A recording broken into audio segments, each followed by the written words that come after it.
He did it, boys and girls. Looks like Dana White's now reconsidering making Israel Adesanya versus Sean Strickland 2.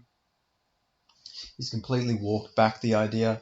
He says, he said, I never. He pretty much said, like, I never actually said that we were going to do that, which he did. He said he wanted to do it, but now he's taking it back. I guess he's seen that nobody's really interested in running the fight back, especially with it being not competitive at all.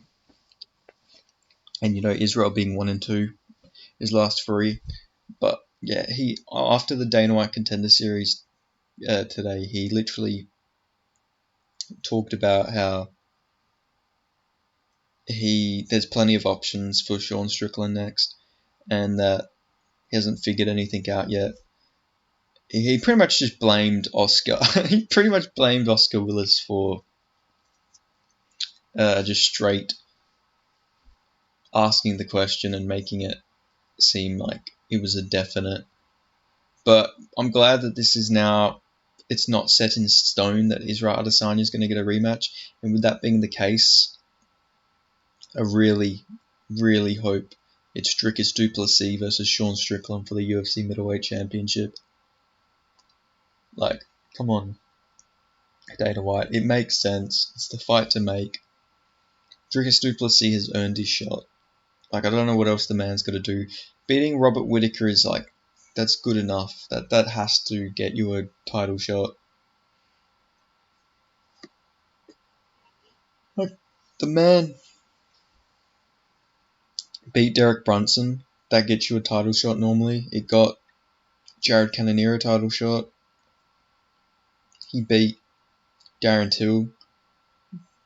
Beating Darren Till normally would probably get you a title shot.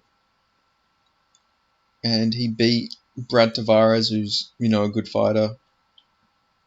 So yeah, I think Dricus du Plessis done what he has to do.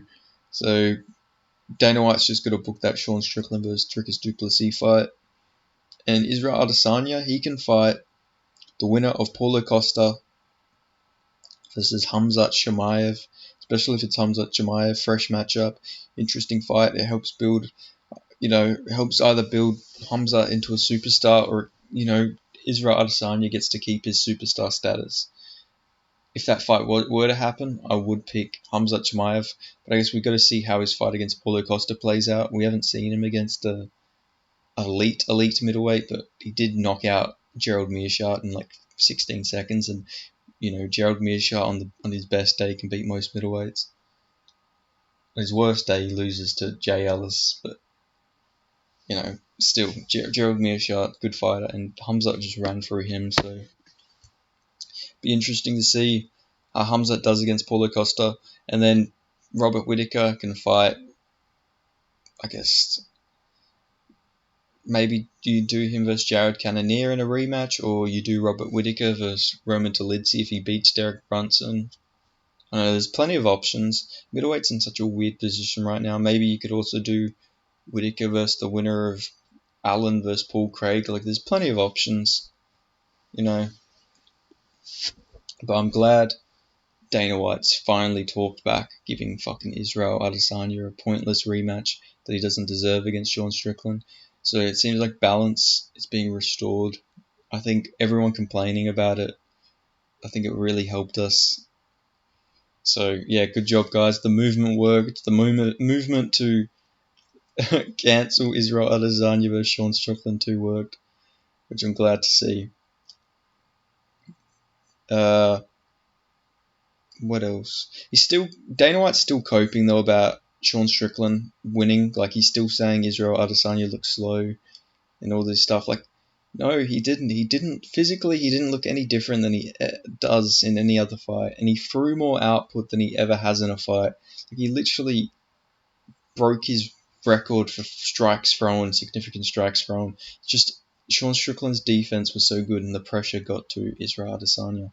And I don't mean mental pressure, I mean literally Sean Strickland being in his face for 25 minutes. Like, obviously you're going to gas when you have to keep moving around and this fucker is in your face for 25 minutes straight, not letting you breathe.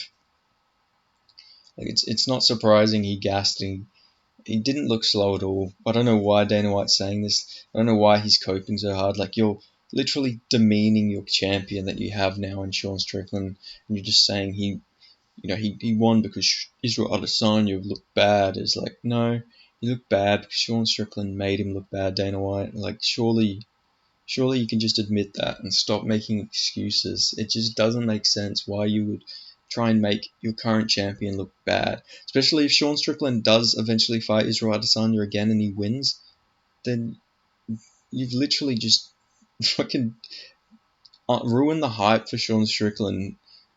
And then, you've fucking lost Israel Adesanya as a star because he's just lost again. I don't know, it's just a weird marketing strategy from Dana White here, but yeah, I guess we'll see what happens. I'm glad he's at least not dead set on doing the rematch, though. Hopefully he doesn't do the rematch, and we can get fresh matchups. Like Dricus du Plessis earned his title shot. Israel Adesanya should have to fight for his title shot like Robert Whittaker did, and like Aljamain Sterling has to do. Aljamain Sterling's not getting a rematch, so Israel Adesanya definitely shouldn't get a rematch. That's my opinion. Sorry, this video is probably I'm sorry I'm talking so slow and everything. I'm a bit tired, but it's been a long day as well. But I just thought I'd talk about this before I go to bed. But yeah, thanks for watching. Like, comment, subscribe, and I'll catch you guys next time.